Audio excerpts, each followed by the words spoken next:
عورت کو مرد کی پسلی سے بنا کر اللہ تعالیٰ نے مرد کو اپنی اس حکمت کا اشارہ دیا کہ میں نے اس عورت کی تخلیق فرشتوں کی لائی مٹی سے نہیں کی، میں نے اسے تمہارے جسم کے حصے سے اس لیے نکالا کہ عورت کا تقدس اور پردہ قائم رہے۔ فرشتوں کو بھی خبر نہ ہونے پائی کہ زمین کی لائی ہوئی کس مٹی سے عورت کی تخلیق ہوئی، یعنی عورت کے تقدس کی حد تو دیکھیے کہ فرشتوں سے بھی اس کی بناوٹ کا پردہ لازمی قرار دیا گیا، اور پہلی عورت اس مرد کی پسلی سے نکلی جس کی وہ منکوحہ کہلائی۔ اب بات آتی ہے پسلی کی۔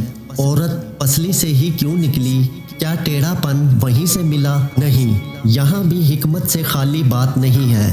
انسانی جسم میں دل اور بہت سے نازک حصے پسلی کے پیچھے چھپے ہوئے ہیں، یعنی پسلی ایک ڈھال ہے ان نازک حصوں کے لیے۔ تو اللہ پاک نے عورت کو پسلی سے نکال کر یہ نہیں بتایا کہ عورت میں ٹیڑھا پن ہے، بلکہ اس عورت کو پسلی سے تخلیق کر کے یہ بات سمجھا دی کہ عورت وقت پڑنے پر ڈھال بھی بن سکتی ہے۔ حضور پاک صلی اللہ علیہ وآلہ وسلم صحابہ کی محفل میں جلوہ فرما تھے کہ ایک شخص حاضر ہوا اور عرض کرنے لگا، یا رسول اللہ صلی اللہ علیہ وآلہ وسلم، کوئی ایسا مومن بھی ہے جو جہنم میں رہے گا؟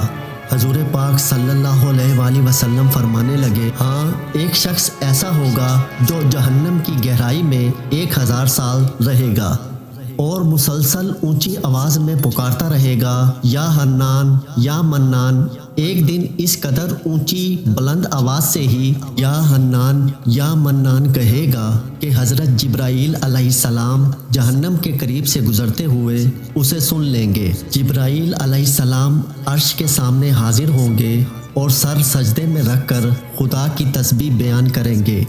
اللہ فرمائے گا، اے جبرائیل سر اٹھاؤ۔ جیسے ہی حضرت جبرائیل علیہ السلام سر اٹھائیں گے تو اللہ فرمائے گا کہ بتاؤ جبرائیل، کیا عجیب دیکھا آج تم نے؟ حضرت جبرائیل علیہ السلام عرض کریں گے، اے ہمارے رب، میں نے جہنم سے آتی ہوئی ایک آواز سنی ہے جو کہ گہرے گڑھے سے لگ رہی تھی، کوئی پکار رہا تھا، یا حنان یا منان۔ اللہ فرمائے گا، اے جبرائیل، جہنم کی دور کا مالک کے پاس جاؤ اور اسے کہو کہ جو بندہ یا حنان یا منان کی صدا لگا رہا ہے اسے جہنم سے نکال کر تمہارے حوالے کر دے، پھر اسے میرے پاس لے آؤ۔ حضرت جبرائیل علیہ السلام جہنم کے دروازے پر تشریف لے جائیں گے، دروازے پر دستک دیں گے، مالک باہر آئیں گے، حضرت جبرائیل انہیں اللہ پاک کا حکم سنائیں گے، حکم سن کر مالک جہنم کے اندر جائیں گے۔ حضرت محمد صلی اللہ علیہ وآلہ وسلم نے فرمایا، جیسے ماں اپنے بچے کو پہچانتی ہے، مالک ایسے ہی جہنم کو پہچانتے ہیں۔ اس کے باوجود آپ یا حنان یا منان کہنے والے شخص کو تلاش نہیں کر پائیں گے۔ باہر تشریف لائیں گے، حضرت جبرائیل علیہ السلام سے عرض کریں گے کہ اے جبرائیل، جہنم نے گہرا سانس لیا ہے، اس لیے کون سی چیز پتھر ہے، کون سی چیز لوہا ہے اور کون انسان ہے، اس کی پہچان نہیں ہو رہی۔ حضرت جبرائیل پھر اللہ کی بارگاہ میں سجدہ کریں گے۔ اللہ پاک ارشاد فرمائے گا، اے جبرائیل سر اٹھاؤ، تم یا حنان یا منان کہنے والے کو کیوں نہیں لائے؟ جبرائیل علیہ السلام عرض کریں گے، مولا، مالک جہنم نے بھی معذرت کر لی ہے، کہتے ہیں جہنم نے گہری سانس لی ہے، اس وجہ سے پتھر، لوہے اور انسان کے درمیان کوئی فرق نہیں بچا ہے، تو یہ سب جل کر کوئلہ بن چکے ہیں، کسی چیز کی پہچان نہیں ہو پا رہی۔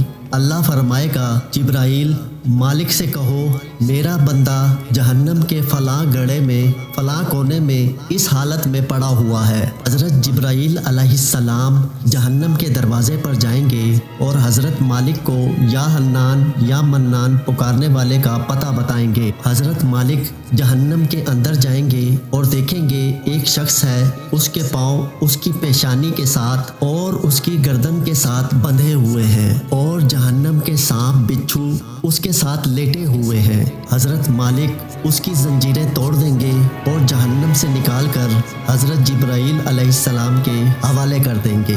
حضرت جبرائیل اسے عرش الہی کے سامنے لے کر حاضر ہوں گے، سر سجدے میں رکھیں گے۔ اللہ پاک فرمائے گا جبرائیل علیہ السلام سر اٹھاؤ۔ جبرائیل علیہ السلام سر اٹھائیں گے۔ اب اللہ پاک اس بندے سے فرمائے گا، اے بندے، کیا میں نے تیری بہترین تخلیق نہیں کی تھی؟ کیا میں نے تیری طرف رسول نہیں بھیجے تھے؟ کیا میرے رسولوں نے تمہیں میری کتاب نہیں سنائی تھی؟ کیا میرے رسولوں نے تمہیں نیکی کا حکم نہیں دیا تھا؟ کیا تجھے برائی سے منع نہیں کیا تھا؟ وہ بندہ ساری باتوں کو مانے گا اور اقرار کرے گا اور کہے گا، اے اللہ، تو نے میری بہت ہی اعلیٰ تخلیق فرمائی، تیرے رسول بھی تشریف لائے اور انہوں نے تیرے احکام بھی سنائے۔ اللہ پاک فرمائے گا، فلاں فلاں گناہ کیوں کیا؟ وہ عرض کرے گا، یا اللہ، میں نے اپنی جان پر ظلم کیا، جس کی سزا میں مجھے جہنم میں ڈال دیا گیا۔ اے اللہ، اس کے باوجود میری امید نہیں ٹوٹی، مجھے تیری رحمت سے امید تھی، میں یا حنان یا منان پکارتا رہا۔ مولا، تو نے مجھے اپنے فضل سے جہنم سے نکالا ہے، یا اللہ مجھ پر رحم فرما۔ اللہ پاک فرمائے گا، اے فرشتوں، گواہ ہو جاؤ، میں نے اس پر رحم کیا اور اسے معاف کر دیا۔ ناظرین، آئیے اپنا اپنا محاسبہ کرتے ہیں۔ کیا ہم میں سے کوئی ایسا ہے کہ جو کہہ سکے کہ میں اپنے ایمان کا حساب کر سکتا ہوں؟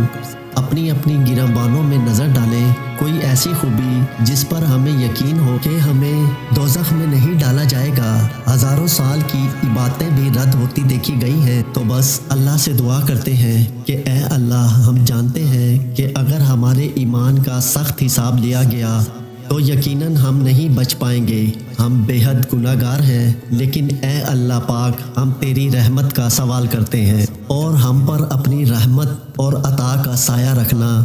اے اللہ پاک، ہماری دعا کو قبول فرما۔